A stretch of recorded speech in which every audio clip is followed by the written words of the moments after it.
Imagine standing underneath an incredibly large structure, your neck craned and your heart racing as you look upward, feeling dwarfed by the colossal presence before you. It's a sensation that many of us have encountered, whether it's staring up at a towering skyscraper or wondering about the vastness of the universe. Yet, for some, this experience isn't just awe-inspiring, it's downright terrifying.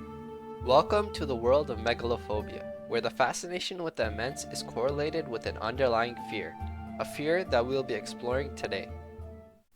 When I think of big things, stuff that immediately pops up in my head are everyday concerns. Things like an upcoming test or deadline that keeps you awake at night, or the big wedding coming up everyone is talking about. But when we put into perspective how small some of this really is compared to the grand scheme of things, they're really small, and yet they often take up much space in our minds. Now, if I asked a person with any degree of megalophobia the same question, we'd have them picture something like this. As someone with the mild form of this phobia, seeing pictures of large objects like a skyscraper have some effect on me. And although humans haven't built something as large as a mile-high skyscraper yet, the closest thing, the Burj Khalifa, is still a remarkable feat, standing at half a mile tall. The Burj Khalifa is not just the biggest tower in the world, but also a trigger for megalophobia due to its sheer size relative to anything around it. And to think that we just keep on wanting to build even bigger and bigger, it's odd how as humans can be so fixated and starstruck on the large, yet also be utterly terrified at the same time. Looking back at history, it is evident that even then there was much fascination with big things. Take for example something like the Titanic. Sure, it was meant to be luxurious and hold many passengers, but it did not have to be the size that it was. Regardless, it gave much of appeal to be claiming itself as one of the largest of its time. From the outside perspective, the ship designers knew hearing something like this would for sure catch the public's interest and imagination, which is one of the reasons it was so popular and attracted so many. It garnered a sense of respect and dignity to be traveling in such a large and powerful vessel. It would have been seen as a status symbol, being on the first class. But going back even earlier though, the large has had much impact on cultural and religious things as well, such as the mythical titans of ancient Greece. According to Greek mythology, these titans weren't just ordinary people walking around, but more so pre-Olympian gods who were said to be immortal and have great power over the world. It really goes to show how important the huge can be to some people and its deep roots in aspects of belief and culture. However, despite the fascination, it really does make sense for people to be terrified from large things, since our brains are programmed in a way that big things are seen as threats. Even though I don't have megalophobia, I can really understand where the phobia stems from, and a lot of people do have the phobia.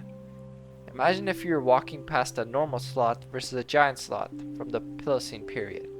I'm sure your first instinct would be to try to pet the normal sized one and absolutely run as fast as you could from the giant one, even though it'd probably never eat or harm you. It's a fact that's ingrained in our psychology to link the huge with harm.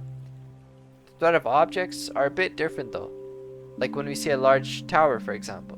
It doesn't necessarily call for a physical threat, but more so a mental effect, where people with megalophobia may feel symptoms such as anxiety or nausea. I think generally everyone has some sort of feeling towards seeing something really huge though, like seeing super tall mountains as a kid, which to me felt really awesome. Thinking of someone on top of it feeling like they're on top of the world. Or even learning about something like Jack and the Beanstalk. The idea of the large has not only been scary at times, but also interesting. And that brings me to my next point, that it makes sense for people to come up with really unique things relating to giant things. Something that comes up to mind are all the incorporations of large characters in video games, which quite frankly is how a lot of people may discover their megalophobia. Shadow of the Colossus is a 2000s game created by Japan Studio and set in a fantasy world where 16 massive creatures roam a lost land, and the main protagonist's goal is to find and destroy these creatures. Besides the gigantic monsters, I think what makes this type of game really different and unique is its way of invoking megalophobia to the idea of how vast the world is and how little of it is actually occupied, making the main character seem so relatively small and as if he is on an endless journey through space. It really sets a sparse and lonely mood throughout the character's journey, invoking the feelings of endless wandering through a place so large with little forgiveness. One of my favorite parts of the game is when Wander fights the Six Colossus, because of the way the game designers really portrayed the feeling of confronting something so much larger than oneself to the point where you can feel the type of eerie atmosphere the main character finds himself in. He's essentially trapped with a creature so large, and we can see how that type of feeling can be tied to something like looking at a gigantic statue in real life. I think if there was ever a VR version of the game, it would be super interesting to see what those colossi really look like when standing there with their eyes fixated on you. It would probably be super creepy. The usage of giant objects in relative scale does not just have its ties to gaming though, as even things like visual art have incorporations of scale to cause feelings of awe and fear. As someone who's fond of art myself, Zadislaus Bekinski's unique art style is very fascinating to me because of how he incorporates large human-like entities and architecture which looks straight out of horror films. The scale he sets is very large, and he really knows how to strike the viewer's emotions when looking at something so big. Throughout his catalog of paintings, I feel like the ones where he puts you into a small perspective relative to everything else around are much scarier than the other horror-focused ones. You could say the ones with scale relate to the viewer much more because of the various emotions people feel when looking at things so big. Another artist as well, John Martin, would use the idea of scale to portray religious subjects to strike an awe in the person who looks at his paintings, trying to evoke their emotions. One of his paintings that stand out to me is the country of Iguanodon, which has giant creatures in the center to grab your attention and then peers out to an infinite sweeping landscape behind you. It sets a mood of being trapped in a lonely and unforgiving landscape, kinda reminding me of how the earth would have looked after the dinosaurs left. The scale of his paintings also are not there just to strike an awe in you, but also a sense of fear as well.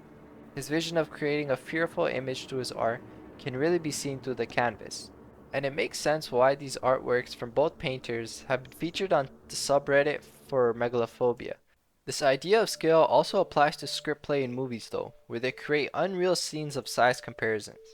Take for instance, in Pacific Rim, this one scene where a giant robot is returning from battle. The movie production team really knew what they were doing here, and really captivated what they wanted you to feel.